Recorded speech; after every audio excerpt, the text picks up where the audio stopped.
ام فضل بنت حارث جو ان کی روایت ہے کہ نبی صلی اللہ علیہ وسلم نے مغرب کی نماز پڑھی، میں نے خود سنا کہ آپ سورہ المرس والمرسلات عرفہ پڑھ رہے تھے، سبحان اللہ۔ لیکن اس نماز کے بعد پھر نبی صلی اللہ علیہ وسلم نے ہمیں نماز نہیں پڑھائی حتیٰ کہ اللہ سے جا ملی۔ بیماری کے دوران اللہ کے رسول علیہ الصلوۃ والسلام کا جو مسجد سے تعلق اور ریلیشن ہے وہ کس طرح کا تھا؟ یہ فرمایا کہ عائشہ کہ وہ کھانا زہریلا جو میں نے خیبر کے دن کھایا تھا نا، اس کی تکلیف، اس کا اثر میں اب بھی محسوس کر رہا ہوں، اور یہ وقت وہ آ گیا ہے کہ مجھے ایسے محسوس ہوتا ہے کہ جیسے اس کی وجہ سے میری شاہ رگ کٹ رہی ہے۔ تو آپ کو غسل کیسے دیا گیا، کس نے دیا، اس کا طریقہ کار کیا تھا؟ اور ساتھ اللہ رفیق الاعلیٰ کہا، یہی جملہ، یہ جملہ یہ کہا، اور اس کے ساتھ ہی آپ کا ہاتھ نیچے ہو۔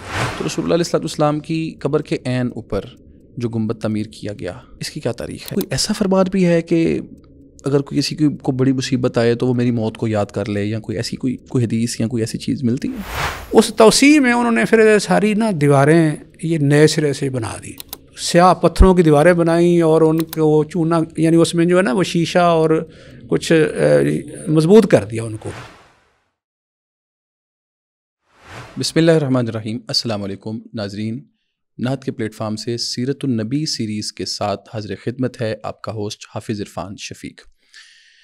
ناظرین، آج رسول اللہ علیہ الصلوۃ والسلام کی سیرت کا ایک اہم باب رسول اللہ صلی اللہ علیہ وسلم کے آخری لمحات موضوع بحث رہے گا، اور آج ہمارے ساتھ مہمان ہوں گے فضیلت الشیخ استاذ العلماء استاذ الحدیث مولانا شفیق مدنی حفظہ اللہ تعالی۔ استاد جی، آپ کا شکریہ، آپ تشریف لائے پروگرام میں، بارک اللہ فیکم۔ رسول اللہ صلی اللہ علیہ وسلم کے آخری لمحات سے متعلق سب سے پہلی چیز میں یہ جاننا چاہوں گا کہ کیا رسول اللہ علیہ الصلوۃ والسلام کے لیے وفات کا، موت کا لفظ بولنا، کیا یہ آپ کی توہین کے زمرے میں آتا ہے؟ کیا وفات یا موت کے لفظ کے علاوہ وصال کا لفظ بولنا چاہیے یا کوئی اور لفظ بولنا چاہیے؟ بسم اللہ الرحمن الرحیم، نحمدہ ونصلی علی رسولہ الکریم، اما بعد، فاعوذ باللہ السمیع العلیم من الشیطان الرجیم، بسم اللہ الرحمن الرحیم۔ قال اللہ تعالی فی القرآن المجید انک میت وانہم میتون، وقال اللہ تعالی ایضا وما جعلنا لبشر من قبلک الخلد افإن مت فہم الخالدون۔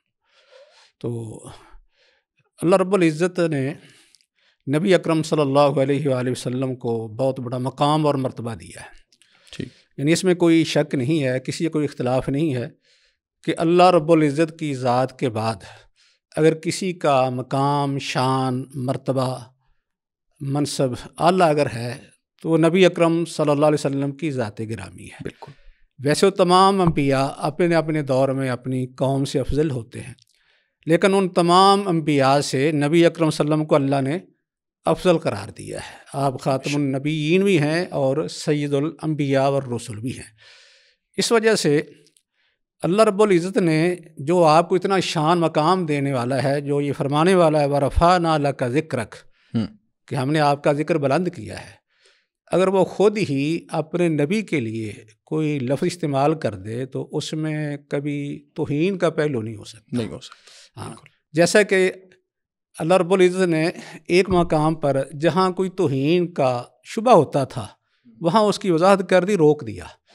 جیسے صحابہ کرام نبی اکرم صلی اللہ علیہ وسلم کو مخاطب کرتے تو آپ رائنا کہتے ہیں، اللہ کے رسول رائنا، تو یہود نے اس کو مروڑ کر بولنا شروع کر دیا رائینا، جس میں آپ کی توہین معنی بدل گیا اس کا، یعنی توہین کا معنی مراد ہوتا تھا، توہین کرتے تھے وہ۔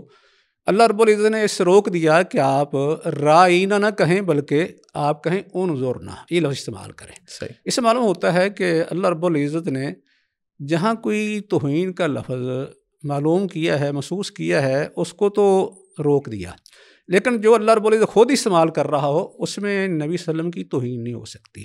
بے شک۔ ہاں، اور نبی اکرم صلی اللہ علیہ وآلہ وسلم کے لیے قرآن نے بل دوسرے انبیاء کے لیے بھی کیا ہے، اور خاص کر نبی اکرم صلی اللہ علیہ وسلم کے لیے بھی موت کا یا وفات کا لفظ استعمال کیا ہے۔ صحیح، ہاں، جہاں اللہ نے یہ الفاظ استعمال کیے ان میں سے ایک یہ آیت بھی ہے جو میں نے ابھی پڑھی ہے، کیونکہ جو مشرکین مکہ تھے نا وہ چاہتے تھے کہ نبی اکرم صلی اللہ علیہ وسلم کو موت آ جائے، صحیح. آپ دنیا سے رخصت ہو جائیں تاکہ یہ جو ہمارے درمیان آپس میں اختلاف جھگڑا چل رہا ہے نا، ایک یعنی کشمکش ہے، یہ ختم ہو جائے.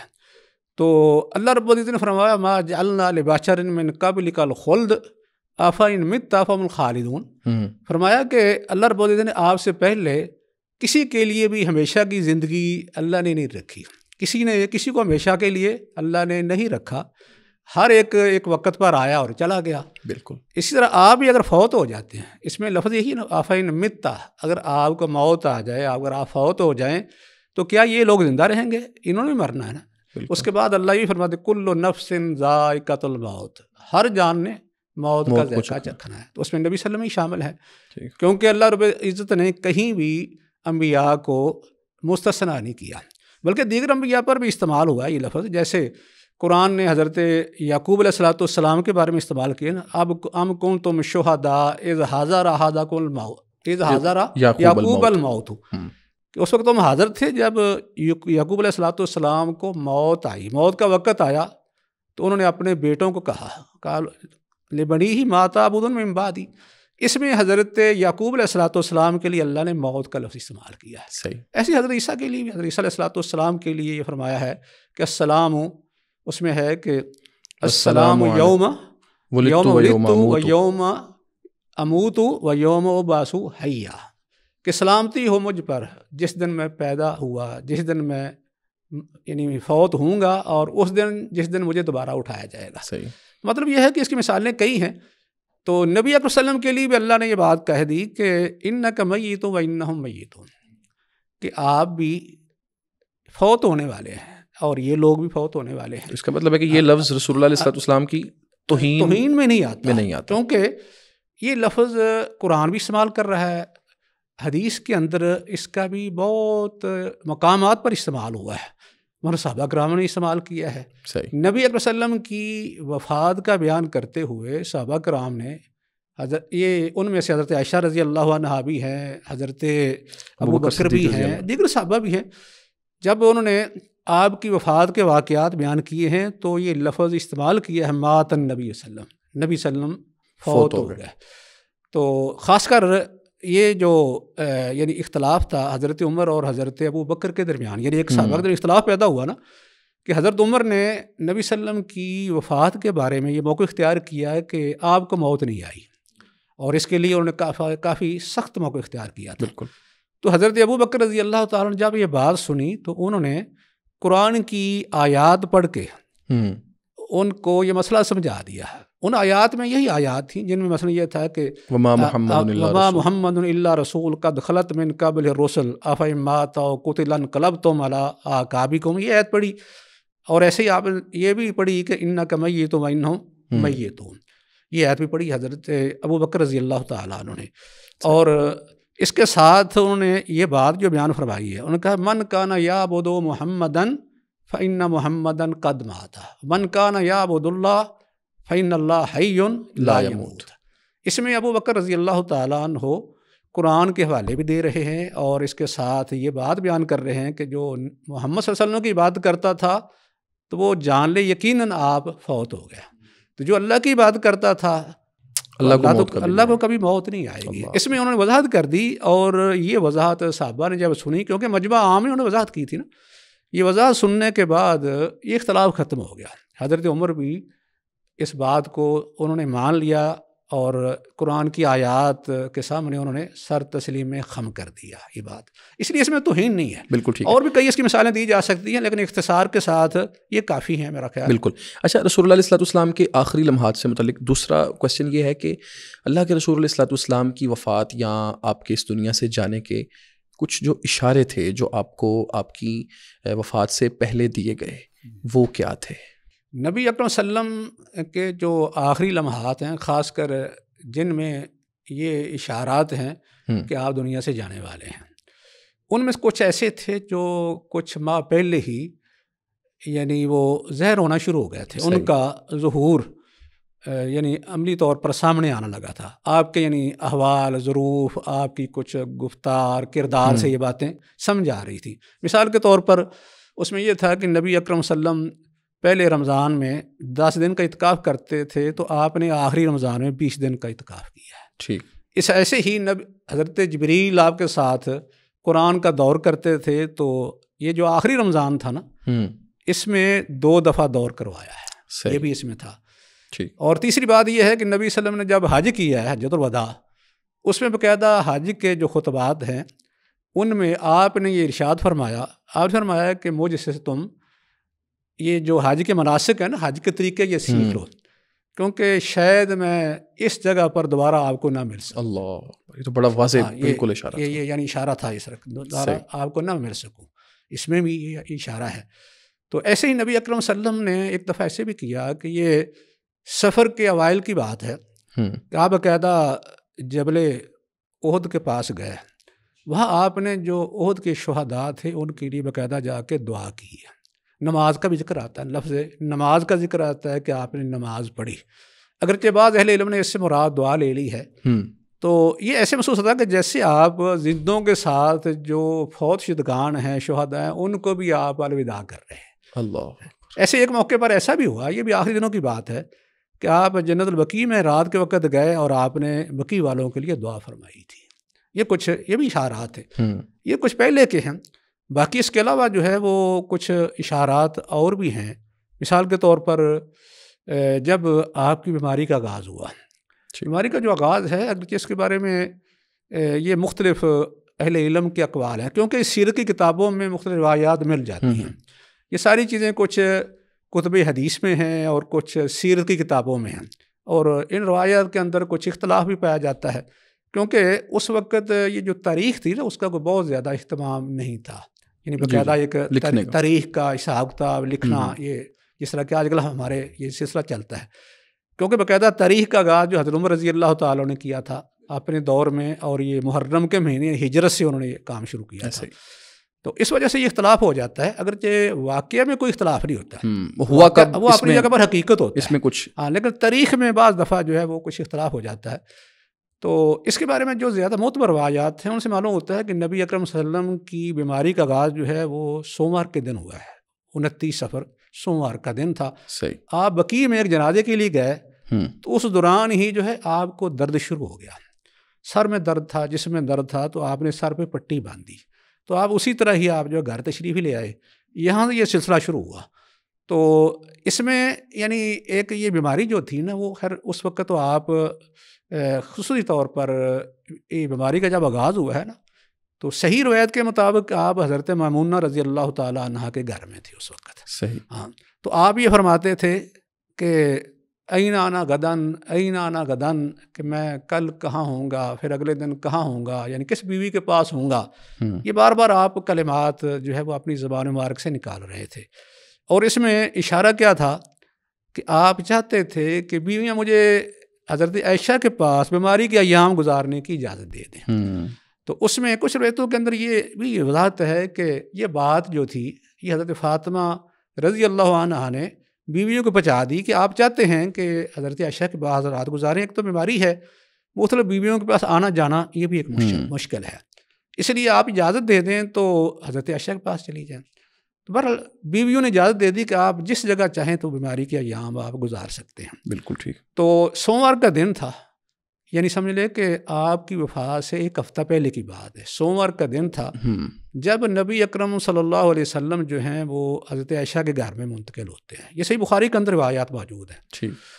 تو حضرت عائشہ کے گھر میں جب سوموار کے دن منتقل ہوتے ہیں نا، تو اس وقت بھی یعنی بیماری جو تھی پہلے کی نسبت ایسا یعنی بڑھ رہی تھی. صحیح. تو نبی اکرم صلی اللہ علیہ وآلہ وسلم نے سوموار والے دن یعنی حضرت عائشہ کے گھر میں آئے ہیں بیماری کے ایام گزارنے کے لیے. پھر اس کے بعد آگے اگلا دن جو تھا وہ منگل کا ہے. بالکل. پھر آگے بدھ کا دن آ گیا. تو بدھ کے دن جو ہے وہ بیماری جو ہے وہ اور شدت اختیار کر گئی، یعنی بدھ والے دن. اور اس میں ایسا ہوا کہ نبی اکرم صلی اللہ علیہ وسلم کی بیماری جب بڑی ہی شدت اختیار کر گئی نا، غلبہ پا گئی، ایسے جیسے یعنی بے ہوشی طاری ہو جاتی ہے.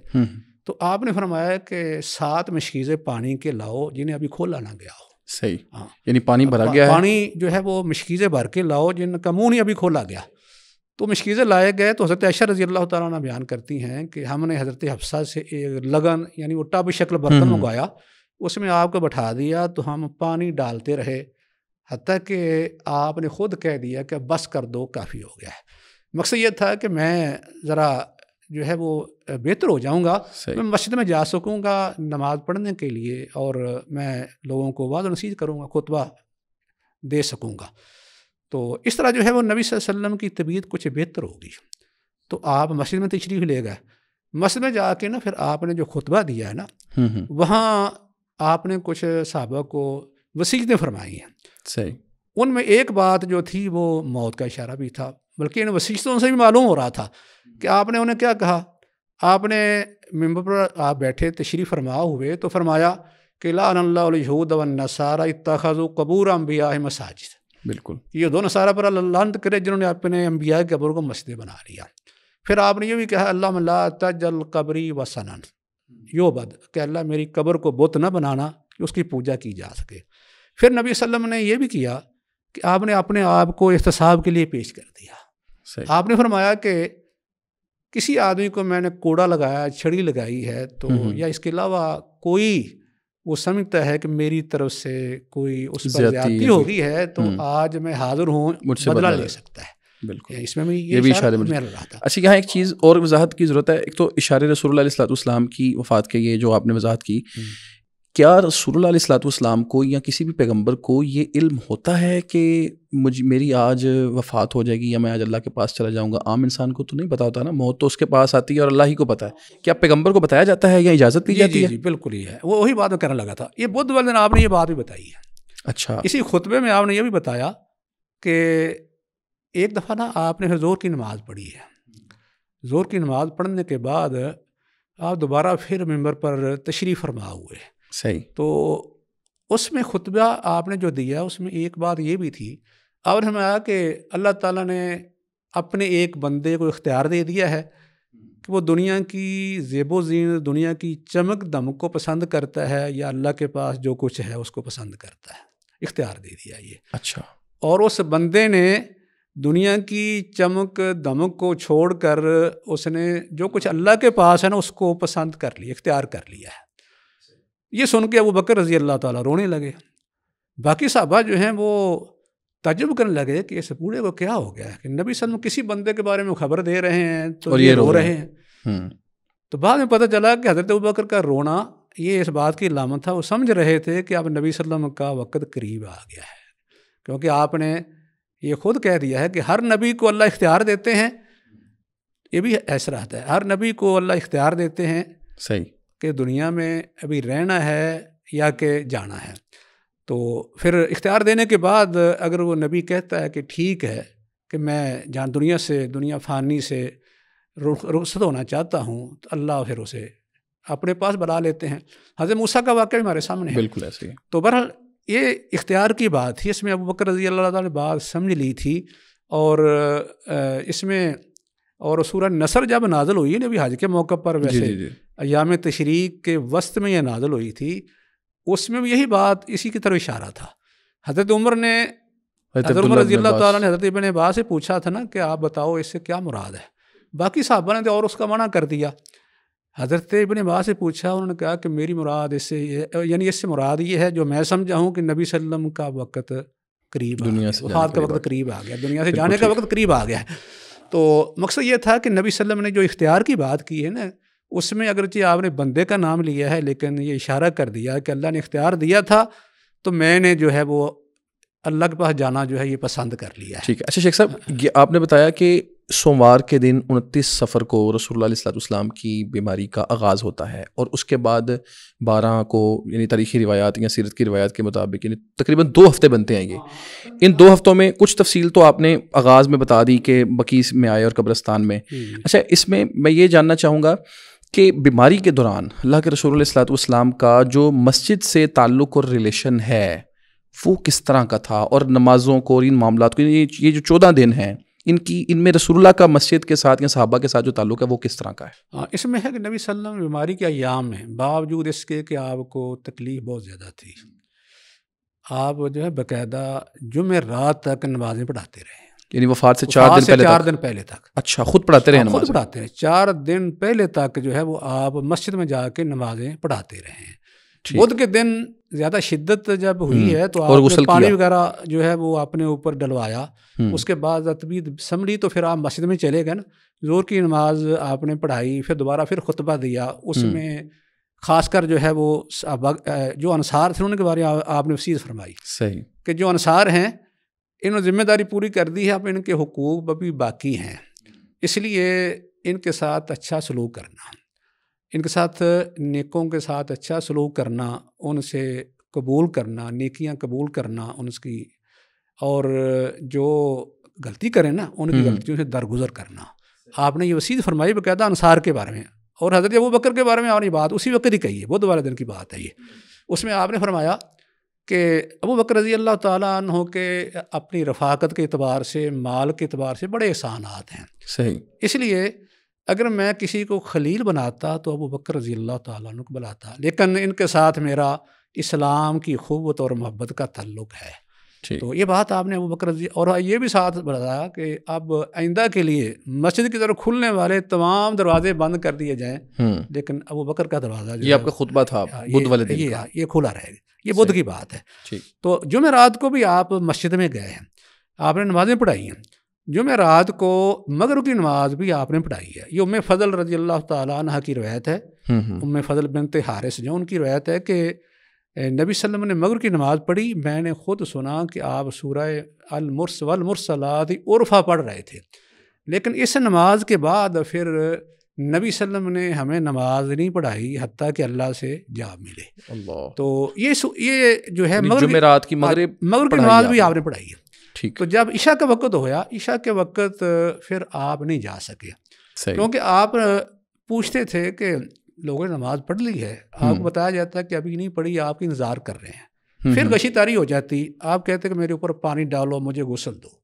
غسل دیا جاتا تو آپ کی طبیعت کچھ بہتر ہوتی، تو آپ باہر جانے کا ارادہ کرتے، تو پھر پہلی حالت ہی پھر غشی والی وہ بن جاتی، تو پھر آپ کو جب کچھ طبیعت بہتر ہوتی پھر پوچھتے کہ لوگوں نے نماز پڑھ لی ہے، تو جواب آتا ہے کہ نہیں آپ کی انتظار میں ہے۔ اس طرح تقریباً یہ 3 دفعہ ہوا، آخرکار نبی صلی اللہ علیہ وسلم نے فرما دیا کہ جب ابوبکر کو کہو کہ وہ نماز پڑھائے۔ صحیح، ہاں، تو یہ سمجھ لو کہ جمعرات کی عشاء سے لے کے ہاں پیر والے دن کی فجر تک رسول اللہ علیہ السلام کی زندگی کے یہ 3 دن بنتے ہیں، 15 اور 2 17 فرض نمازیں بنتی ہیں۔ ہاں یہ 17، تو یہ 17 نمازیں ابوبکر رضی اللہ تعالیٰ نے آپ کی موجودگی میں پڑھائی ہیں۔ اللہ اکبر، صرف ایک نماز جو ہے اس میں نبی صلی اللہ علیہ وسلم گئے بس۔ اچھا، اس کے دوران گئے؟ اس کے دوران ہفتے کا دن تھا یا اتوار کا دن، آپ ظہر کے وقت گئے، ظہر کے وقت آپ مسجد میں جب داخل ہوئے ہیں نا تو ابوبکر نے آپ کو دیکھ کر پیچھے ہٹنا شروع کر دیا۔ نماز جاری تھی؟ ہاں نماز جاری تھی، نماز جاری تھی، آپ نے پیچھے، ابوبکر رضی اللہ تعالیٰ نے پیچھے ہٹنا شروع کر دیا، آپ نے اشارہ کیا کہ آپ ٹھہرے رہیں۔ تو جو آپ کو لے کے جا رہے تھے نا صحابہ، جو جن کے سہارے سے آپ جا رہے تھے، تو ان کو آپ نے فرمایا کہ مجھے ابوبکر کے بائیں جانب آپ مجھے بٹھا دیں۔ صحیح، تو نبی صلی اللہ علیہ وسلم ابوبکر رضی اللہ تعالیٰ عنہ کی بائیں جانب جا کے بیٹھ گئے۔ ابوبکر جو تھے وہ نبی صلی اللہ علیہ وسلم کی اذا کر رہے تھے اور آپ کی تکبیریں لوگوں کو سنا رہے تھے۔ یہ نماز اس طرح پڑھی گئی ہے، یہ ظہر کی نماز ہے، ہفتے کی یا اتوار کی ہے۔ اس کے علاوہ پھر نبی صلی اللہ علیہ وسلم نے مسجد میں نماز جا کے نہیں پڑھی اور نہ پڑھائی ہے۔ صحیح، اس کے علاوہ رسول اللہ علیہ السلام یہ آخری دفعہ ہی آئے ہیں؟ یہ آخری دفعہ آئے ہیں۔ صحیح ہے، تو یعنی اس طرح کر کے یہ سمجھ لیں کہ جمعرات کا یہ دن اس طرح گزر گیا، آگے ہفتہ اتوار کو آپ نے ظہر کی نماز پڑھی ہے۔ ایسے شیخ صاحب، رسول اللہ علیہ السلام کی جو وفات ہے وہ دن تو یعنی ہو گیا واضح کہ وہ پیر کا دن بنتا ہے، اس کا وقت کیا تھا؟ اور پھر اللہ کے رسول علیہ السلام کے بالکل جو آخری لمحات تھے وہ آپ نے کس حالت میں گزارے، اور آپ نے آخری کلمات کیا کہے؟ وہ جو ایک روح مبارک کے جسم سے پرواز کرنے کا وقت تھا وہ حدیث میں کس طرح بیان ہوا ہے؟ ہاں، وہ اس طرح ہوا ہے کہ نبی اکرم صلی اللہ علیہ وسلم نے نا جمعہ والے دن بھی کچھ دن مصروف ہی گزرا، طبیعت کوئی خراب تھی، وہ اسی دن کا واقعہ ہے کہ آپ فرمایا تھا کہ کوئی کلم دعا لو میں تمہیں لکھ دوں تاکہ بعد میں تم گمراہ نہ ہو جانا۔ صحیح، تو صحابہ کرام نے بہرحال اس میں کہا کہ آپ کو تکلیف ہوگی، بعض نے کہا کہ لے آؤ، بعض نے کہا نہ لے آؤ، اس میں حضرت علی رضی اللہ تعالیٰ نے موجود تھے، وہ بھی نہ گئے کہ کہیں ایسا نہ ہو، انہیں بھی یہ محسوس ہو رہا تھا، یہ خطرہ محسوس ہو رہا تھا کہ اگر میں چلا گیا کہیں آپ دنیا سے رخصت نہ ہو جائے، اللہ، اس لیے ٹھہرے رہے۔ کہنے لگے اللہ کے رسول آپ مجھے بتا دیں میں یاد رکھوں گا۔ نبی صلی اللہ علیہ وسلم اس وقت 3 باتیں بتائی تھیں۔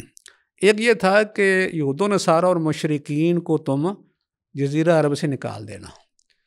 دوسری بات آپ نے فرمایا کہ تمہارے پاس وفود آئیں گے، وفود کا احترام، ان کی ضیافت اسی طرح کرنا جس طرح کہ میں کیا کرتا تھا۔ صحیح۔ تیسری بات اگرچہ جس راوی نے یہ روایت بیان کی ہے ان کا کہ میں بھول گیا، لیکن دوسری روایتوں میں کچھ ذکر ہے کہ آپ نے جو تیسری وصیت فرمائی اس میں ایک یہ تھا کہ لشکر اسامہ کو روانہ کرنا ضرور ہے، کیونکہ یہ بھی آپ پہلے تیار کر چکے تھے۔ صحیح۔ لشکر اسامہ کو روانہ کرنا۔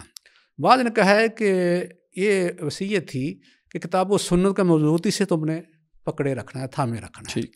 اور بعد نے کہا کہ اس سے مراد یہ تھا کہ آپ نے فرمایا کہ نماز اور تمہارے جو غلام لونڈیاں ہیں ان کا لحاظ رکھنا، یہ جمعرات کی نصیحتیں ہیں۔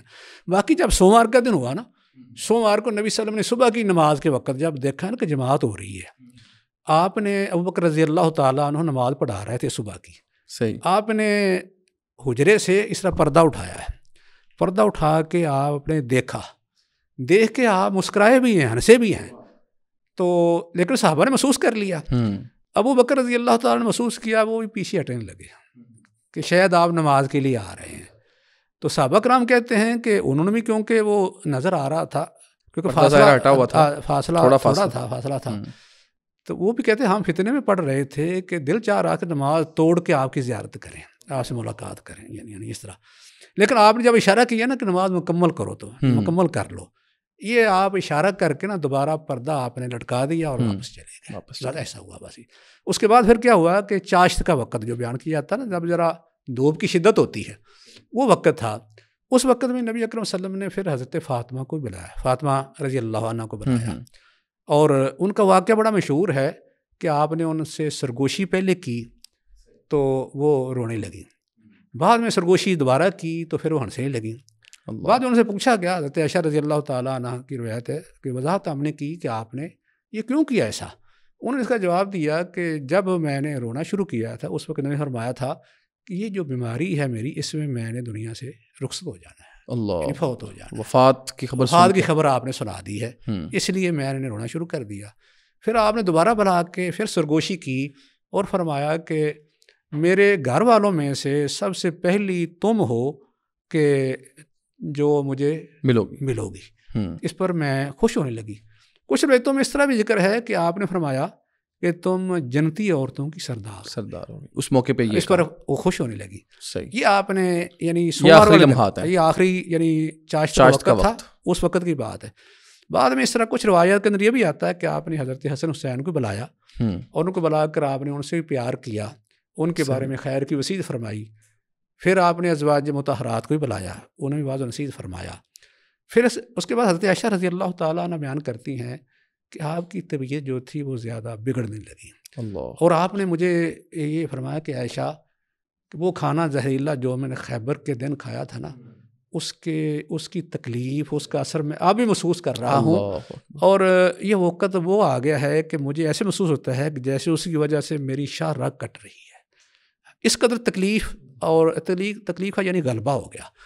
تو کیونکہ نبی صلی اللہ علیہ وسلم جو تھے اس وقت بہت ہی تکلیف میں تھے، مطلب یہ ہے کہ وہی تکلیف جو زہر والی تھی نا وہ بہت ہی غلبہ کر چکی تھی۔ تو اس لیے آپ پھر پانی ساتھ پڑا تھا، پانی لے کر اپنے چہرے پر مارتے، چہرے پر جو ہے وہ آپ اس طرح ملتے، اس طرح کپڑا جو ہے وہ کبھی چہرے پر ڈال دیتے، کبھی اتار دیتے۔ اور اسی دوران آپ نے ویسے یہ بات بھی بعض روایتوں کے اندر آتا ہے کہ آپ نے یہ بھی فرمایا لعن اللہ الیہود والنصارى اتخذوا قبور انبیائہم مساجد، یہ بات بھی فرمائی۔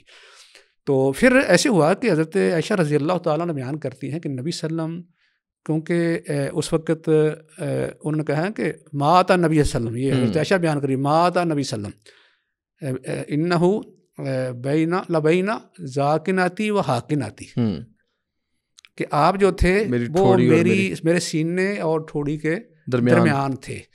اور اس کے بعد انہوں نے کہا لا اکرہ شدت الموت بعد النبی صلی اللہ علیہ وسلم، موت کی شدت کو میں آپ کے بعد کسی کے لیے ناپسند نہیں کرتی تھی، کہ جب نبی اکرم صلی اللہ علیہ وسلم کو اتنی تکلیف ہو رہی ہے تو پھر اور کون ہے جو اس موت کی تکلیف سے سکرات جو ہے، اور یہ بات آپ نے فرمائی بھی تھی۔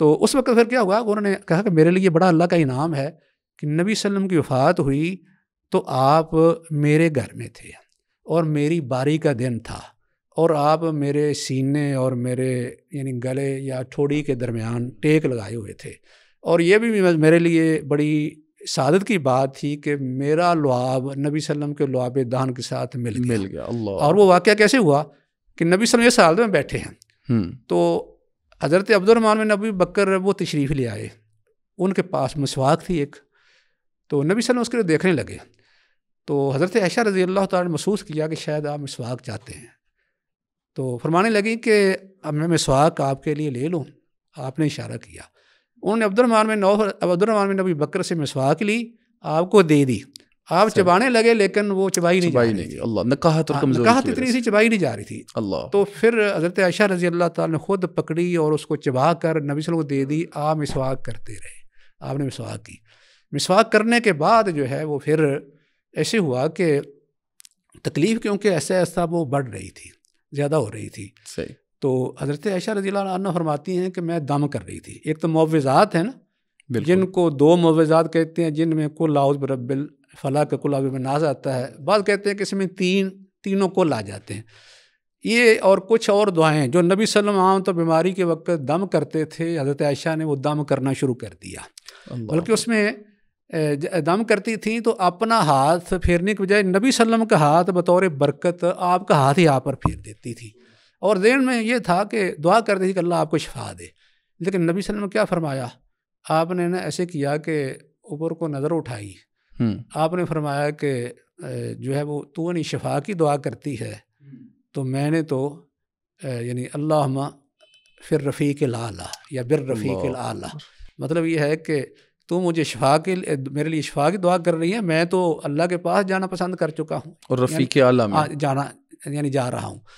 تو اس حالت میں جب کچھ نہ اور طبیعت خراب ہوئی، حضرت عائشہ کہتی ہیں کہ نبی صلی اللہ علیہ وسلم کی زبان نے کچھ حرکت کی، تو میں نے ذرا قریب ہو کے کان لگائے کہ آپ کیا فرما رہے ہیں، تو میں نے جب سنا تو نبی صلی اللہ علیہ وسلم یہ فرما رہے تھے، ایک تو زبان سے یہ کلمات تھے لا الہ الا اللہ ان للموت سکرات، آپ نے فرمایا کہ لا الہ کہا اور کہا موت کی یہ بے ہوشیاں ہیں، یعنی ان کا سامنا ہر ایک کو ہوتا ہے، مجھے بھی ہو رہا ہے۔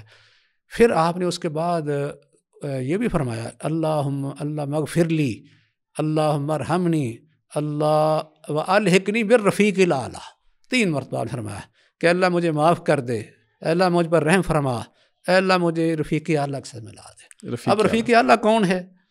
اس کی مختلف جو ہے وہ تفسیریں یا اس کے معنی بیان کیے گئے ہیں، بعض اہل علم نے تو یہ بیان کیا کہ اس سے مراد جنت ہے، اچھا رفیق اعلیٰ سے مراد جنت ہے کہ اللہ مجھے جنت میں پہنچا دے، بعض نے کہا ہے کہ اللہ تعالیٰ کی ذات مراد ہے کہ اللہ مجھے اپنے ساتھ ملا دے، اور بعض بلکہ اکثر نے یہ بیان کیا کہ اس سے مراد ہے کہ مجھے پہلے انبیاء، صالحین، صدیقین اور شہداء جو اعلیٰ قسم کے لوگ ہیں جو اللہ مجھے ان کی ہمراہی عطا فرما دے۔ یہ آپ اس وقت یعنی دعا کر رہے تھے، یہ یعنی سمجھ لو کہ آپ کے آخری لمحات کے وقت یہ کلمات تھے۔ تو اس کے بعد پھر حضرت عائشہ رضی اللہ تعالیٰ نے بیان کیا ہے کہ نبی اکرم صلی اللہ علیہ وسلم کی جب روح پرواز ہوئی ہے نا، اس وقت ہمیں بھی پتہ نہیں چلا، آپ نے ایسے ایک دفعہ ہاتھ اٹھایا اور ساتھ اللہ رفیق الاعلیٰ کہا، یہی جملہ یہ کہا، اور اس کے ساتھ ہی آپ کا ہاتھ نیچے ہو گیا، اللہ یعنی جیسے ہوتا ہے نا کہ ہاتھ ڈلک جاتا ہے، ہاتھ ڈل گیا، تو اس وقت آپ نے جو ہے وہ جان افرین کے حوالے کر دی، یعنی یہ آخری وقت تھا۔ اچھا، یہ نبی علیہ الصلوۃ والسلام کی وفات اور یہ آپ کے آخری لمحات، یقیناً جب بھی بندہ سنتا ہے پڑھتا ہے اس کے اوپر ایک غم کی کیفیت طاری ہوتی ہے، تو اللہ کے رسول صلی اللہ علیہ وسلم کا کوئی ایسا فرمان بھی ہے کہ اگر کوئی کسی کو بڑی مصیبت آئے تو وہ میری موت کو یاد کر لے، یا کوئی ایسی کوئی حدیث یا کوئی ایسی چیز ملتی ہے؟ نہیں، ایسی بات تو نہیں کہیں میرے علم کے مطابق قرآن حدیث میں کوئی ایسی بات کہ مشکل وقت میں جو ہے وہ نبی صلی اللہ علیہ وسلم کی موت کو یاد کر لیا جائے تو مشکل اس کی حل ہو جائے گی۔ مشکل وقت میں آپ نے اور دعائیں تو سکھائی ہیں، وہ مشکل وقت میں پڑھی جا سکتی ہیں، تو لیکن ایسا جو ہے وہ کوئی ذکر شیخ صاحب یہ بتائیے گا، مطابق تو نہیں ہے۔ نبی صلی اللہ علیہ وسلم کی یہ وفات اور یہ آپ کے آخری لمحات، اللہ کے رسول علیہ الصلوۃ والسلام کی وفات کے بعد جو ظاہر ہے پھر معاملہ آپ کے غسل کا آتا ہے، تو آپ کو غسل کیسے دیا گیا، کس نے دیا، اس کا طریقہ کار کیا تھا؟ نبی اکرم صلی اللہ علیہ وسلم کو جو غسل دیا گیا ہے نا، وہ آپ کے کپڑوں سمیت ہی دیا گیا ہے. اچھا. کپڑے آپ کے نہیں اتارے گئے، کپڑوں سمیت دیا گیا. اور غسل دینے والوں میں آپ کے خاندان کے آپ کے چچا حضرت عباس رضی اللہ تعالیٰ عنہ تھے، اور ان کے 2 بیٹے، ایک فضل اور ایک قسم، ٹھیک ان کا نام ہے. حضرت علی رضی اللہ تعالیٰ عنہ بھی شامل تھے. ٹھیک 4 تو یہ خاندان کے تھے. باقی آپ کے آزاد کردہ غلام تھے، جن میں ایک کا نام شکران ہے، پھر حضرت اسامہ بھی تھے، اس طرح ایک اوس بن خولی نام کے ہیں، وہ بھی موجود تھے. ٹھیک. یہ جو آپ کے آزاد کردہ غلام تھے، یہ اس میں پانی ڈال رہے تھے. تو حضرت عباس اور ان کے جو بیٹے تھے وہ آپ کی کروٹ بدلتے تھے. صحیح. حضرت علی رضی اللہ تعالیٰ عنہ باقاعدہ جو ہے وہ جسم کو مل رہے تھے. اس طریقے سے یہ غسل دیا گیا ہے. صحیح. تو بہرحال اچھا، نبی علیہ الصلوۃ والسلام کو غسل دیا گیا اور اسی حجرے میں دیا گیا جہاں آپ اس دنیا سے گئے؟ جی اسی جگہ پہ دیا گیا. اور یہ غسل جس دن آپ کی وفات ہوئی اسی دن دیا گیا؟ نہیں، ایسے ہوا کہ وفات کیونکہ سوموار کو ہوئی. ٹھیک ہے. سوموار میں وفات کے بعد وقت کافی ہو گیا تھا، تو اس کے بعد پھر کچھ مسئلہ یہ بھی بنا کہ وہ بنی ثقیفہ میں جب انصار اکٹھے ہو گئے تو یہ مسئلہ بڑا اہم تھا اس وقت، کیونکہ مسلمانوں کے انتشار کا خطرہ تھا آپس میں. اس لیے ان کو اکٹھا کرنا، یکسو کرنا بہت بڑا ضروری تھا، کیونکہ یہ کوئی بات چھوٹی نہیں تھی کہ امیر کے بغیر لوگ کیسے رہیں گے. اسی وجہ سے حضرت ابوبکر رضی اللہ تعالیٰ عنہ ایک دفعہ نبی صلی اللہ علیہ وسلم کے پاس حاضر ہوئے ہیں، تو آپ کو دیکھ کر کپڑا اٹھایا چہرے سے، آپ کو بوسہ دیا، اور اس کے بعد پھر پتہ چلا کہ بنی ثقیفہ میں انصار اکٹھے ہیں، تو آپ وہاں تشریف لے گئے، حضرت عمر بھی. تو وہاں جا کے بہرحال پھر بات جو ہوئی جی خلافت کے بارے میں، انہوں نے کہا کہ نبی صلی اللہ علیہ وسلم کا فرمان ہے کہ الائمۃ من قریش، خلیفہ جو ہے وہ قریش سے ہوگا. صحیح. اس لیے ادھر خلافت کے معاملات طے ہو رہے تھے. صحیح. اس وجہ سے کیونکہ وقت کافی لگ گیا، تو اس دن نبی صلی اللہ علیہ وسلم کو غسل نہیں دیا جا سکا. اچھا. ہاں، یہ پھر اسی طرح ہی آگے کیونکہ رات آ گئی سوموار کی، پھر آگے منگل کے دن جو ہے وہ یہ غسل دیا گیا ہے. منگل کے دن غسل دیا گیا. تو غسل کے بعد پھر آگے مسئلہ جو تھا وہ. اچھا، نبی علیہ الصلوۃ والسلام کو جو کفن ہے، جو کپڑے تو نہیں اتارے گئے، تو واضح ہے بات، کفن تو دیا گیا نا؟ کفن دیا گیا. کتنے کپڑوں میں کفن دیا گیا؟ کفن جو ہے وہ 3 یمنی چادریں تھیں، 3 سفید یمنی چادروں میں آپ کو کفن دیا گیا، جن میں حدیث میں آتا ہے کہ پگڑی اور ان میں قمیض نہیں تھی. یعنی 3 سفید کپڑے تھے جن میں آپ کو کفن دیا گیا. اس میں قمیض نہیں تھی؟ قمیض اور پگڑی نہیں تھی. مطلب ٹھیک 3 مطلب چادریں تھیں جن میں آپ کو یعنی صاحب کفن دیا تھا. یہ تو بس اس طرح کر کے وہ کپڑے، اس کا مطلب ہے کہ غسل تو اسی لباس میں دیا گیا، کپڑوں میں دیا گیا، لیکن بعد میں چادر میں پھر آپ کو کفنا دیا گیا. صحیح. اچھا، یہاں ایک اور بات بھی ذرا وضاحت کیجیے کہ نبی علیہ الصلوۃ والسلام کے غسل کے حوالے سے سیدہ عائشہ رضی اللہ عنہا کی غالباً روایت منقول ہے کہ ہم رسول اللہ علیہ الصلوۃ والسلام کو غسل دیتی، یعنی ازواج سے متعلق غسل کی کوئی روایت اس طرح کی ہے نا؟ میری نظر میں تو نہیں گزری ایسی کوئی روایت جس میں حضرت عائشہ نے کہا ہو کہ ہم غسل دیتے. ویسے بیوی تو دے سکتی ہے نا؟ دے سکتی ہے ویسے. ٹھیک. ویسے بیوی دے سکتی، کوئی حرج نہیں. تو یعنی اگر دینا چاہے تو خاوند بیوی کو، بیوی خاوند کو. صحیح. اچھا شیخ صاحب، غسل اور کفن کے بعد رسول اللہ علیہ الصلوۃ والسلام کے جنازے کا معاملہ آتا ہے. اس میں ایک لوگوں میں کچھ کنفیوژن بھی ہے، مطلب کچھ لوگوں کے لیے بات نا کلیئر واضح نہیں ہے کہ رسول اللہ علیہ الصلوۃ والسلام کا جنازہ ہوا تھا نہیں ہوا تھا. اگر ہوا تھا تو اس کا طریقہ کار مختلف تھا یا وہی تھا؟ اگر مختلف تھا تو کیوں تھا؟ اس میں ہے کہ نبی اکرم صلی اللہ علیہ وسلم کا جو جنازہ ہے یہ اس طرح نہیں ہوا جس طرح کے باقاعدہ جنازے پڑھے جاتے ہیں. مثال کے طور پر صحابہ کرام جو ہے مسجد میں اکٹھے ہو گئے ہوں یا باہر لے گئے ہوں جنازے کے لیے، ایسا تو نہیں ہوا. نبی اکرم صلی اللہ علیہ وسلم جو تھے ان کو حضرت عائشہ کے حجرہ میں رکھا گیا ہے. تو حجرہ کے اندر ہی صحابہ کرام جو ہیں وہ ٹولیوں میں، گروپوں میں آتے رہے ہیں. کچھ روایات میں یہ ہے کہ 10 کر کے آتے رہے اور وہ جنازہ پڑھ کے چلے جاتے تھے. اکٹھا نہیں، باقاعدہ کوئی امام نہیں تھا، یعنی کسی امام کا کوئی ذکر نہیں ہوا. اسی طرح ہی وہ پڑھتے رہے، اور بلکہ یہ سلسلہ جو ہے وہ منگل والے دن یہ سارا دن ہی جاری رہا، کیونکہ جگہ تھوڑی تھی نا. اس میں جو ہے وہ سب سے پہلے آپ کے خاندان والے آئے، مثلا بنو ہاشم آئے، پھر مہاجرین آئے، پھر انصار آئے، پھر عورتیں آئیں، بچے آئے. اس ترتیب سے وہ آتے رہے.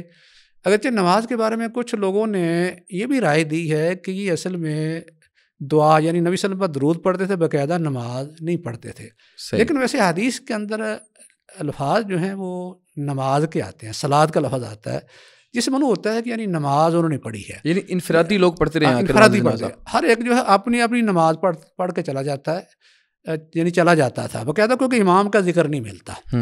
تو اس طریقے سے بہرحال یہ نماز پڑھی گئی اور کافی وقت لگا. اسی وجہ سے آپ کے دفن کی نوبت جو ہے وہ منگلوار رات کو آئی ہے، یعنی سارا دن تقریباً اسی میں لگ گیا، صحیح، غسل میں اور اس طرح. رسول اللہ علیہ السلام کے جنازے کے لیے امام مقرر نہ کرنے کی کیا جگہ کی تنگی یہ وجہ تھی؟ یہ وجہ بھی ہو سکتی ہے. اصل میں یہ ہے کہ اس کے بارے میں کوئی صحیح اور صریح کوئی روایت تو نہیں ملتی، لیکن کچھ علماء نے کچھ روایات سے کچھ استدلال کیا ہے. مثال کے طور پر کچھ لوگوں کا خیال ہے کہ نبی اکرم صلی اللہ علیہ وسلم نے یہ آپ کی خصوصیت تھی اور آپ خود وصیت کر گئے تھے، اس وجہ سے آپ کی اجتماعی جو ہے وہ نماز نہیں پڑھی گئی، یعنی نماز جنازہ نہیں پڑھی گئی. لیکن ایسی روایات ہیں جو قابل اعتماد نہیں ہے، یہ کوئی سری روایت کے اندر اس کا ذکر نہیں ہے. کچھ لوگوں کا یہ بھی خیال ہے کہ یہ جو نماز جنازہ اجتماعی نہیں پڑھی گئی اس کی وجہ یہ تھی کہ اس وقت ابھی جو ہے وہ کوئی امیر یا خلیفہ مقرر نہیں تھا. اچھا، اس لیے جو نماز پڑھاتا لوگ اس کو خلیفہ سمجھ لیتے، تو یعنی وہ سمجھتے کہ یہی خلیفہ ہے، اس وجہ سے کہ کوئی امام نہیں بنا.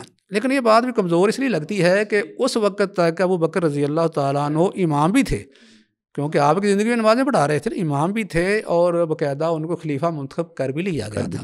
اس لیے یہ وجہ جو ہے وہ اتنی کوئی وزنی نہیں لگتی. صحیح. لیکن کچھ علماء نے کہا ہے کہ اصل میں یہ تھا کہ یہ سمجھ لیں کہ صحابہ کرام رضوان اللہ علیہم اجمعین کا اپنا ایک اتحاد ہے. انہوں نے ایک تو وہاں ہر جگہ تنگ تھی، زیادہ اکٹھے ہو بھی نہیں سکتے تھے کیونکہ حجرہ اتنا بڑا نہیں تھا، اور رسول اللہ علیہ وسلم کو باہر بھی نہیں لانا چاہتے تھے. دوسرا یہ ہے کہ وہ چاہتا تھا کہ ہر ایک آدمی جو ہے وہ اس طرح نماز پڑھے جس طرح کہ کوئی امام پڑھانے والا پڑھتا ہے، یعنی یہ سعادت امامت کوئی ایک آدمی حاصل نہ کر لے، ہر ایک یہ سمجھے کہ میں امام ہوں، اپنی مرضی سے پڑھے وہ. اللہ، یہ بھی ایک موقف ہے. صحیح. اچھا شیخ صاحب یہ بتائیے گا، رسول اللہ علیہ السلام کی تدفین حجرہ سیدہ عائشہ رضی اللہ عنہا جہاں آپ جو ہے وہ آپ کی وفات ہوئی وہیں پہ ہوئی، اس کی کیا وجہ، وہیں کیوں دفن کیا گیا آپ کو؟ یہ دفن کے بارے میں کیونکہ اس سے پہلے صحابہ آپس میں اختلاف بھی کر چکے تھے. کچھ نے کہا کہ ہم مکہ میں دفن کریں، کسی نے کہا نہیں ہم مدینہ میں دفن کریں گے، بقیع میں کریں گے. اس طرح کی کوئی مختلف آراء سامنے آتی رہی.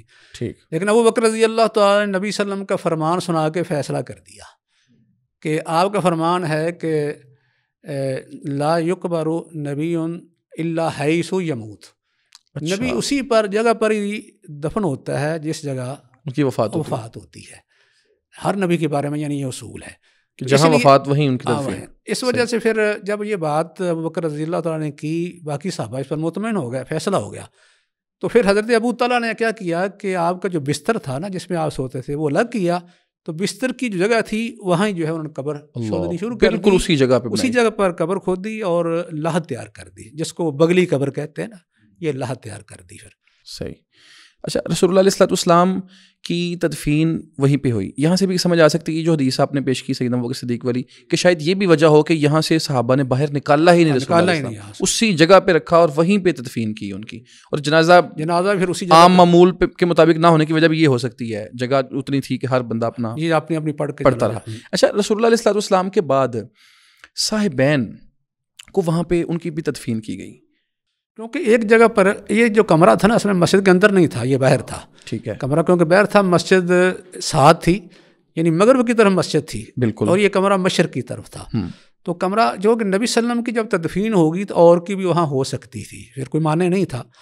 تو اس لیے ابو بکر رضی اللہ تعالیٰ عنہ کو بھی وہاں دفنا دیا گیا کہ زندگی میں ساتھی تھے تو بعد میں قبر کے ساتھی بھی بن جائیں گے، کیونکہ نبی صلی اللہ علیہ وسلم اکثر یہ کہتے تھے کہ ہم اکٹھے اٹھائے جائیں گے. بالکل. اور دنیا کے اندر بھی ایسا ہوتا تھا کہ میں گیا، ابو بکر گئے، عمر گئے، ہم آئے، ادھر گئے، نکلے، داخل ہوئے، میں اور ابو بکر اور عمر اس طرح کر. انہوں نے کہا کہ یہ رفاقت جو ہے وہ اب یہاں بھی ہونی چاہیے. اور خاص کر حضرت عمر نے تو باقاعدہ مطالبہ کیا تھا نا، جب وہ زخمی ہوئے تو حضرت عائشہ سے باقاعدہ اجازت مانگی. انہوں نے اجازت دے دی. انہوں نے کہا کہ میں اپنے لیے یہاں چاہتی تھی لیکن میں آپ کو اپنے اوپر ترجیح دے رہی ہوں، اصرار کر رہی ہوں. تو انہوں نے پھر بھی وصیت کی تھی اپنے بیٹے ابن عمر کو کہ میرے جب میں فوت ہوں دوبارہ جا کے پھر پوچھ لینا. بالکل. اب بطور امیر المومنین میں کہہ رہا ہوں، اس وجہ سے ہو سکتا ہے کہ میری حیبت کی وجہ سے وہ کہہ رہی ہوں، لیکن بعد میں دوبارہ پوچھنا، اگر اجازت ملے تو ٹھیک ہے، ورنہ پھر عام مسلمانوں کی قبریں مجھے دفنا دینا. بالکل. اس وجہ سے ان کو وہاں دفن کر دیا. اچھا یہاں شیخ صاحب ایک اور وضاحت کریں، سیدہ عائشہ رضی اللہ عنہا کے حجرے میں رسول اللہ علیہ السلام کی وفات، وہیں آپ کی تدفین، یہاں سے ایک اشکال لوگوں کے لیے پیدا ہو جاتا ہے کہ پھر سیدہ عائشہ کدھر گئیں؟ یہ تو یعنی یہ بھی چیز، اس کا بھی جواب دیجیے گا. اور ساتھ کیونکہ وہاں ان کے نماز کے بھی معاملات ہیں سارے، اور آگے قبریں ہیں، ان کا رہن سہن کہاں تھا پھر؟ ان میں ایسے تھا کہ حضرت عائشہ رضی اللہ تعالیٰ عنہ کا جو حجرہ تھا نا، وہ کچھ یعنی چوڑا تو بہت زیادہ نہیں تھا ویسے، لیکن لمبا کوئی زیادہ تھا. لمبائی میں زیادہ، مطلب ہے کہ لمبائی اس کی کیسے تھی، جنوب اور شمال کی طرف اس طرح لمبا تھا، قبلے کی جانب اور اس کی مخالف سمت میں. شمال یعنی مخالف سمت تھی نا وہاں، کیونکہ مدینہ میں قبلہ جنوب کی طرف بنتا ہے. تو اس کے ساتھ ایک چھوٹا سا اور حجرہ بھی تھا جس کی چھت نہیں تھی. یہ کمرہ تو چھت والا تھا نا. تو نبی اکرم صلی اللہ علیہ وسلم کی جو قبر بنی ہے نا، قبر مبارک آپ کی، وہ قبلے کی طرف بنی ہے. یعنی بالکل جو قبلے کی دیوار تھی نا، قبلے کی طرف دیوار تھی، اس میں نبی اکرم صلی اللہ علیہ وسلم کو دفن کیا گیا. اور پھر جب ابو بکر رضی اللہ تعالیٰ عنہ کی باری آئی تو ان کو بھی آپ کے ساتھ دفن کیا گیا. یعنی وہ دفنانا اس طرح تھا کہ ٹانگیں جو تھی نبی صلی اللہ علیہ وسلم کے پاؤں مبارک جو تھے وہ مشرق کی طرف تھے، جو سارت مبارک تھا وہ یعنی مغرب کی طرف تھا، لیکن قبلے کی طرف دیوار جو تھی اس کے ساتھ. تو اس کے ساتھ کچھ جگہ چھوڑ کے پھر ابو بکر رضی اللہ تعالیٰ عنہ کو دفن کیا گیا، لیکن ان کو تھوڑا سا پیچھے کر کے. یعنی ابو بکر رضی اللہ عنہ سر جو تھا وہ نبی صلی اللہ علیہ وسلم کے کندھوں کے برابر تھا. بعد میں برابر نہیں، بالکل. ہاں. تو حضرت عائشہ نے اسی حجرے میں رہتی تھی، لیکن صرف پردہ کیا ہوا تھا. نبی صلی اللہ علیہ وسلم کی وفات کے بعد بھی انہوں نے پردہ لٹکایا ہوا تھا اور اسی حجرے میں رہتی تھی. بعد میں ابو بکر آئے تو پھر بھی انہوں نے پردہ کیے رکھا، تو آپ اسی حجرے میں رہ رہی تھی. لیکن جس وقت اس کے بعد حضرت عمر رضی اللہ تعالیٰ عنہ وہاں دفن ہوتے ہیں، اور ان کو اس طرح دفنایا گیا کہ وہ ابو بکر رضی اللہ تعالیٰ عنہ سے بھی تھوڑے سے پیچھے کر کے، یعنی ان کے کندھے کے برابر ان کا سر تھا. حتیٰ کہ ان کی ٹانگیں جو تھی مشرقی دیوار کو جا لگی، کیونکہ بعد میں جب دیوار گری نا، تو دیوار کو جب نئے سرے سے بنانے کا ارادہ کیا گیا، یہ یعنی ولید کے دور میں، اس وقت وہ پاؤں بھی ظاہر ہو گیا تھا، جس وجہ سے عمر بن عبدالعزیز اس وقت مدینے کے امیر تھے، وہ بڑے گھبرائے کہ یہ شاید نبی صلی اللہ علیہ وسلم کا پاؤں مبارک نہ ہو. لیکن حضرت عروہ نے وضاحت کی کہ نہیں، یہ آپ کا نہیں ہے، یہ حضرت عمر کا پاؤں ہے. انہوں نے یعنی پہچانا، اور وہ جگہ کے حساب سے بھی انہوں نے اندازہ کر لیا کہ یہ عمر رضی اللہ تعالیٰ عنہ کا پاؤں لگتا ہے. تو جب حضرت عمر رضی اللہ دفن ہوئے تو حضرت عائشہ نے پھر دیوار کر دی وہاں.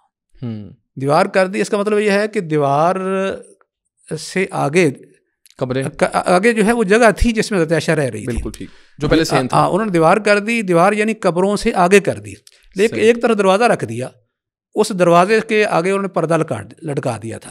اگر کوئی قبریں دیکھنے کے لیے آتا تھا تو وہ اجازت دے دیتی تھی، وہ جا کے دیکھ سکتا تھا، لیکن ویسے دیوار انہوں نے کر دی تھی. تو بعد میں پھر ایسے ہوا کہ حضرت عائشہ اس میں رہتی رہیں، لیکن ایک وقت آیا جب دیکھا کہ لوگ اب قبروں کی زیارت کے لیے بہت زیادہ آنا شروع ہوتے ہیں. انہوں نے وہ جو دروازہ پردے والا تھا وہ بھی بند کر دیا. اچھا، وہ بھی بند کر دیا. تو پھر وہ وہاں رہتی رہیں. حضرت عائشہ رضی اللہ تعالیٰ عنہ کی جب وفات ہوئی ہے نا، وفات کے بعد پھر ان کے کمرے کی جو شمالی دیوار تھی نا، وہاں دروازہ نکلتا تھا، وہ بھی بند کر دیا گیا. وہ بھی بند کر دیا گیا، کیونکہ انہوں نے کہا کہ آپ اس کی ضرورت نہیں رہی ہے اس کی. وہ دروازہ بند کر کے، تو یعنی یہ سمجھو کہ نبی صلی اللہ علیہ وسلم کے وقت میں حضرت عمر، حضرت عثمان کے دور میں یہ جگہ تقریباً اسی طرح ہی رہی ہے. یعنی اس میں کوئی اس طرف توسیع نہیں ہوئی. توسیع ہوتی تو رہی ہے، لیکن مثلا دوسری طرف مغرب شمال اس طرف توسیع ہوتی رہی ہے، لیکن اس طرف کوئی خاص توسیع نہیں ہوئی. لیکن یہ ولید کا دور جو سن 88 ہجری کی بات ہے، ولید کے دور میں انہوں نے تعمیر جو ہے وہ نئی کی ہے. کہ پہلے تعمیر جو سادہ تھی، کچی یعنی دیواریں تھیں، اور چھت جو تھی وہ بھی کھجوروں کی چھال وغیرہ کی پتوں کی بنی ہوئی تھی، اور ساتھ جو ایک حجرہ سادہ سا بنا ہوا تھا اس کی دیواریں بھی کھجور کے چھال اور پتوں کی تھی، اور اوپر کچھ بھی نہیں تھا. تو اس طرح کر کے یعنی وہ سادہ طریقے سے بنی ہوئی تھی. لیکن بعد میں پھر ایسا ہوا کہ جب ولید بن عبد الملک نے اپنے گورنر عمر بن عبدالعزیز رحمہ اللہ کو حکم دیا نا کہ آپ اس کی توسیع کریں، اس توسیع میں انہوں نے پھر ساری نا دیواریں یہ نئے سرے سے بنا دی. سیاہ پتھروں کی دیواریں بنائیں اور ان کو چونا یعنی اس میں جو ہے نا وہ شیشہ اور کچھ مضبوط کر دیا ان کو، انہوں نے مضبوط کر دیا.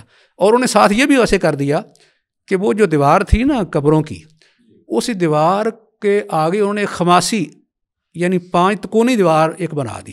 صحیح. اور دیوار اس طرح بنائی کہ شمال کی طرف اس کا ایک کونا کٹھا کر دیا، اس طرح کر کے کٹھا کر کے کر دیا. مقصد یہ تھا تاکہ لوگ نماز پڑھیں تو ان کا رخ قبر کی طرف نہ ہو، وہ یہ نہ سمجھے کہ ہم قبر کی طرف رخ کر رہے ہیں. مطلب یہ قبروں کی دیوار کے ساتھ فاصلہ تھا. اور اس کے بعد ایک دیوار ولید کے دور میں جو خماسی بنی تھی نا، وہ 5 اس کے کونے بن گئے، لیکن جو شمال کی طرف اس کا کونا تھا وہ اس طرح کٹھا کر دیا گیا، اس طریقے سے بنائے گی تاکہ لوگ یہ نہ سمجھیں کہ ہم آپ کی قبر کی رخ کر کے نماز پڑھ رہے ہیں. تو اس کے بعد پھر ایسا ہوا کہ پھر جگہ تھوڑی سی خالی چھوڑی گئی. اس کے بعد پھر آگے نا ایک پہلے تو دیوار تھی وہ لکڑی وغیرہ کی باڑ کر دی گئی، بعد میں پھر اس میں لوہا اور پیتل لگا کے جو ہے وہ ایک باڑ مضبوط کر دی گئی، جو اس وقت بھی ابھی تک آج تک یعنی ابھی کے حالات میں ابھی کے وقت میں قبر تک کوئی نہیں جا سکتا. قبر تک نہیں جاتا بالکل. کیونکہ یہ دیکھیں نا قبر تک کتنے فاصلے ہیں. ایک تو باہر جگہ خالی ہے جہاں وہ جو گائیڈ کھڑے ہوتے ہیں نا وہ نگرانی کر رہے ہوتے ہیں. اس کے بعد پھر کیا ہے، وہ پیتل کی دیوار ہے، پیتل کی دیوار کا دوبارہ اس کے اندر جا سکتے ہیں، لیکن کہاں تک جائیں گے؟ وہ جو خماسی 5 کونوں والی دیوار ہے نا بالکل اس تک جا سکتے ہیں، اس سے آگے نہیں جا سکتے. اس سے آگے پھر تھوڑا سا فاصلہ ہے. اس فاصلے کے بعد پھر وہ دیوار ہے جو حجرے کی دیوار تھی، یعنی جس کے اندر آگے قبریں ہیں، وہاں کوئی نہیں جا سکتا. نبی علیہ السلام نے اپنی زندگی میں منع کیا تھا کہ قبر کے اوپر بلڈنگ نہیں بنانی، قبر کے اوپر کوئی عمارت نہیں کھڑی کرنی. تو رسول اللہ علیہ السلام کی قبر کے عین اوپر جو گنبد تعمیر کیا گیا، اس کی کیا تاریخ ہے یہاں؟ نبی صلی اللہ علیہ وسلم کے وقت میں تو چونکہ آپ کی ایک خصوصیت تھی، آپ نے وہیں دفن ہونا تھا. بالکل. اسپیشل کوئی تعمیر نہ تو کی گئی، مطلب یہ تھا کہ آپ حجرہ میں تھے، حجرہ میں آپ کو دفن کر دیا گیا. تو اس کے ساتھ ہی باقی دو آپ کے جو صاحبین ہیں وہ بھی دفن ہو گئے. اس لیے یہ تعمیر کوئی بعد کی نہیں ہے، یہ تو پہلے موجود تھی نا، اسی طرح رہی. دیواروں کی تعمیر تو پہلے دیوار کوئی صرف یہ تھا کہ دیواروں کو تبدیل کر دیا گیا، یعنی بہتر بنا دیا گیا، مضبوط کر دیا گیا، بس یہ عمل ہوا ہے. باقی چھت تو کیونکہ اس کمرے کی پہلے موجود تھی. جو گنبد ہے، یہ جو گنبد ہے، یہ بھی گنبد تو بہت بعد میں بنا ہے نا، کیونکہ ولید کے دور میں بھی یا باقی ادوار میں جو توسیع ہوتی رہی ہے نا، اس میں گنبد وغیرہ نہیں تھے. صحیح. بلکہ حتیٰ کہ یہ مینار بھی اس وقت نہیں تھے، مینار بھی بعد میں بنے. تو یہ جو گنبد ہے یہ تو بنا جا کے یہ 678 میں وہ خلیفہ تھا سلطان جس کا نام کلاؤن سالی تھا، اس نے 678 میں ایک گنبد بنایا. دوسرا ایک مصری یعنی حاکم تھا جس کو اشرف قائتبائی کہتے ہیں، قائتبائی اصل، اس نے 686 میں دوسرا گنبد بنایا ہے. یہ 2 گنبد اس نے بنائے تھے. تو بعد میں پھر ایسا ہوا کہ ان گنبدوں کا جو رنگ ہے وہ تو محمود ثانی جو خلیفہ عثمانی تھا نا، اس نے 1253 میں جا کے اس کا سبز رنگ کر دیا ہے. یہ بڑی بات کی بات ہے، یہ تو بہت یہ 1253 میں جا کے اس نے سبز رنگ کیا ہے. اور آپ کو پتہ ہے کہ یہ لوگ جو ہیں وہ کوئی عقیدے کے اعتبار سے کوئی بہت یعنی اچھے نہیں تھے، صوفی قسم کے لوگ تھے. تو اس طرح کر کے جو ہے یہ گنبد بہت یعنی بعد کی تعمیر ہے، شروع میں تو یہ نہیں تھے یہ. لیکن یہ ہے کہ وہ یہ تھا کہ ولید کے دور میں جب توسیع ہوئی ہے نا، تو وہ جو مشرقی دیوار تھی نا وہ انہوں نے اس طرح بنا دی کہ نبی صلی اللہ علیہ وسلم کی جو ازواج مطہرات تھیں ان کے حجرے جو تھے وہ مسجد میں آ گئے. اور یہ دیوار جو بنی ہے اس کو پھر آگے جو حجرہ عائشہ تھا اس کے اوپر سے بھی وہ چھت بنا دی گئی، کیونکہ اوپر ایک چھت بننی تھی نا، چھت کے لیے یعنی چھت رکھنے کے لیے ایک دیوار بن گئی تھی، لیکن زیادہ نہیں تھی، 2 ہاتھ یعنی باہر بنی تھی. باقی اس کے بعد جو آگے مسجد ہے اس وقت نہیں تھی. یہ مسجد اصل میں جا کے عبد المجید جو یہ خلیفہ عثمانی تھا نا، یہ جو اب آپ کو ایریا نظر آتا ہے نا مشرقی دیوار کے درمیان کہ اس میں لوگ نماز پڑھ رہے ہوتے ہیں، تو وہ اس نے بنایا تھا. یہ عبد المجید جو عثمانی خلیفہ تھا، اس نے اصل میں جب توسیع کی ہے تو وہ جگہ اس نے بنا دی، وہاں لوگ نماز پڑھنے لگے. لیکن اب سعودی حکومت نے یہ تو بالکل وہ ختم تو نہیں اس نے کیا، کوئی فتنے کے ڈر سے مسلط کی وجہ سے انہوں نے ایسے رہنے دیا. لیکن انہوں نے ویسے یہ کچھ پابندی لگائی رکھی ہے کہ وہ رستہ بند کر دیا تھا یعنی اس طرف جانے کے لیے راستہ بند کر دیا تاکہ لوگ جو ہیں وہ اس طرح طواف کی شکل اختیار نہ کر لیں یا ادھر نماز نہ پڑھیں، اس طرح ہوا.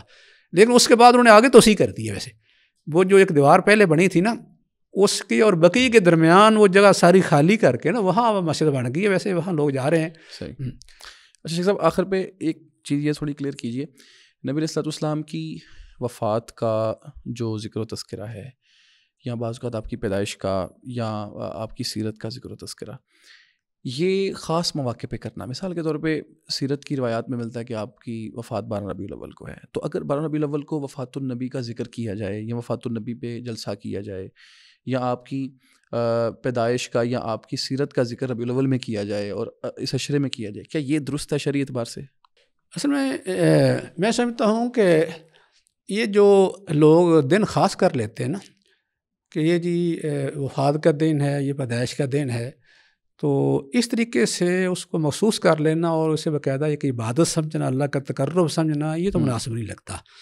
لیکن ویسے جو ہے وہ کیونکہ نبی صلی اللہ علیہ وسلم کی ولادت کا ذکر بھی آئے گا، جب کوئی آدمی آپ کی سیرت بیان کرے گا، ولادت کا تذکرہ ہوگا تو کر سکتا ہے. اور ولادت بیان کرنے کے لیے کوئی درس، کوئی خطبہ، کوئی جلسہ بھی ہو سکتا ہے. یعنی مثلا سیرت میں یہ چیزیں بھی آ جاتی ہیں. یعنی کسی وقت رسول اللہ علیہ السلام کوئی موقع محل کی مناسبت سے مثلا یہ ہوتا ہے کسی کو بات سمجھانی ہے، بتانی ہے، آپ کے حالات بتانے ہیں یا آپ کی سیرت بتانی ہے تو ذکر ہو سکتا ہے. لیکن اس کے لیے کوئی وقت یا مہینہ، کوئی دن خاص کرنے کی ضرورت نہیں. اور ایسے ہی وفات کے وقت بھی، اب وفات کا ذکر بھی جیسے آپ کر رہے ہیں، ایسے ہی کسی وقت کسی کو بتانا ہو آپ کی وفات کے واقعات، حالات، اور کسی کو سمجھانے کے لیے یا کوئی پوچھے سوال کرے اس کو بتانے کے لیے یا پڑھانے کے لیے مثلا، یا مثلا عمومی طور پر بھی اگر بیان کسی جگہ ایسا کر لیا تو کوئی آدمی کہتا ہے کہ نبی صلی اللہ علیہ وسلم کی جو وفات ہے اس کے پورے حالات ہمیں بتا دیں کہ ایسے کیسے ہوئی، تو ایک عالم جو ہے وہ کسی جگہ درس دے دیتا ہے تو کوئی حرج نہیں اس میں. لیکن دن خاص کرنا یا وقت خاص کرنا، اس کی کوئی شرعی دلیل نہیں ملتی، کیونکہ قرآن سنت میں یا صحابہ کے عمل سے، تابعین، ائمہ کرام کے عمل سے ایسی کوئی دلیل ہمیں نہیں ملتی کہ انہوں نے اس کا اہتمام کیا ہو. وفات کے دن کا یا ولادت کے دن کا کوئی اہتمام نہیں ہے. باقی ان کو بیان کرنے میں کوئی حد نہیں، صرف یہ ہے کہ ایک ماحول بن جاتا ہے کہ لوگ جو ہیں عام طور پر یعنی نبی صلی اللہ علیہ وسلم کی ولادت کا تذکرہ کرتے ہیں یا دن مناتے ہیں، اس طرح وفات کا تذکرہ ہوتا ہے، جیسے لوگ باقاعدہ ایک برسی کا دن مقرر کر لیتے ہیں. تو اس لیے پھر دیکھا دیکھی لوگ جلسے رکھ لیتے ہیں، پروگرام رکھ لیتے ہیں، بات بڑھتی جاتی ہے. بات بھی ایسے بڑھتی جاتی ہے. حالانکہ باقاعدہ کوئی دن مقرر کرنا، کیونکہ کوئی بھی ایسی بات جس کا دن مقرر نہیں، اس کو آدمی شرعی سمجھ کے دن مقرر کرے کہ یہ اسی طرح سنت ہے یا اللہ کا تقرب اسی طرح حاصل ہوگا، تو یہ بدعات میں چیزیں آ جاتی ہیں. لیکن ویسے اگر بیان کرے، کوئی دن خاص نہیں، وقت خاص نہیں، مہینہ خاص نہیں، کسی وقت مناسب سمجھے یا کوئی سوال کرے یا کوئی تذکرہ ہو یا کسی وقت ذہن میں بات آئے، ظاہر ہے کہ آپ کی ولادت کی بات بھی ذہن میں آتی ہے. بالکل، کیونکہ آپ کی ولادت جو تھی وہ بھی ایک بہت ایک بشارت ہے مسلمانوں کے لیے، خوشی کا باعث ہے، کیونکہ اس کے بعد اللہ تعالیٰ نے نبی اکرم صلی اللہ علیہ وسلم کو جو ہے وہ دوسروں بعثت کے بعد احسان کیا ہے کہ ان کی رہنمائی کے لیے آپ کو مقرر کیا ہے. اس کو منانے کی بات ہاں، منانے کی بات ہے، اصل بات جو ہے منانے کی ہے، باقی بیان کرنے کی نہیں. اس میں کوئی حد نہیں، اور بیان کرنا بھی جو ہے اس کے لیے کوئی وقت دن مقرر کرنے کی ضرورت نہیں ہے. بالکل ایسے. بہت شکریہ. ناظرین، آپ نے رسول اللہ علیہ الصلوۃ والسلام کے آخری لمحات سے متعلق بہت سارے سوالات کے جوابات اس پروگرام کے وساطت سے جانے. آپ آخر تک ساتھ رہے، آپ کا شکریہ. استاذ محترم نے بہت اچھی وضاحت کی، ان کا شکریہ. بارک اللہ فیکم. والسلام علیکم ورحمۃ اللہ وبرکاتہ.